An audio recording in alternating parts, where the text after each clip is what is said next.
ইলিশের ভরা মৌসুম চলছে, কিন্তু সাগরে জাল ফেলেও কাঙ্ক্ষিত সেই রূপালী ইলিশ মিলছে না জেলেদের জালে। জেলে ও ব্যবসায়ীরা বলছেন, অবাধের রেণু ধ্বংস ও জাটকা নিধনের ফলেই ইলিশের এমন আকাল। এছাড়া জলবায়ু পরিবর্তনের বিরূপ প্রভাবে ইলিশের প্রজনন কমছে বলেছেন সংশ্লিষ্টরা। সাইফুর রহমান বিরনের তথ্যচিত্রে ডেস্ক রিপোর্ট।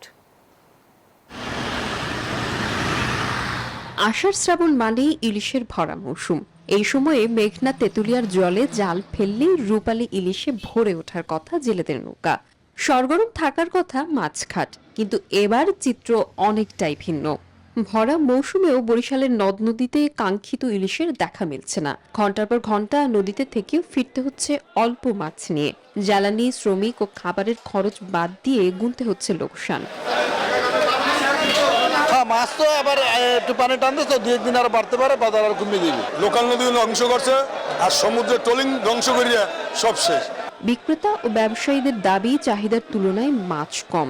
ইলিশের এমন আকালের জন্য রেণু, জাটকা নিধন আর ট্রলিং বোটকে দুষছেন তারা। আশায় আছেন আবারও রূপালী ইলিশে হেসে উঠবে মোকাম। এদিকে 1000 টাকার নিচে মিলছে না জাটকা ইলিশও। আকাশচুম্বী দামে হতাশ ক্রেতারা।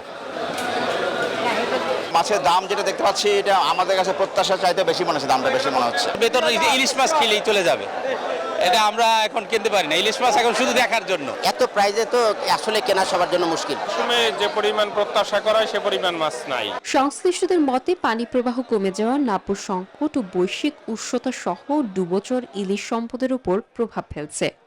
আমাদের বিভিন্ন কার্যক্রমের মাধ্যমে কিন্তু আমরা ইলিশ উৎপাদন বৃদ্ধি করার জন্য যে পদক্ষেপ, এটা আমাদের মৎস্য অধিদপ্তর থেকে চলমান আছে। আমরা আশা করি যে পরিবেশ এবং অন্যান্য অবস্থা যদি আমাদের অনুকূলে থাকে, আমরা একটা সময় হয়তো ইলিশ পাবো, ভালো ইলিশ আসবে। ইলিশের বংশ রক্ষায় সচেতন না হলে আগামী প্রজন্মকে কেবল ইলিশের গল্পই শোনাতে হবে, এমন আশঙ্কা সংশ্লিষ্টদের। Desk report, news 24।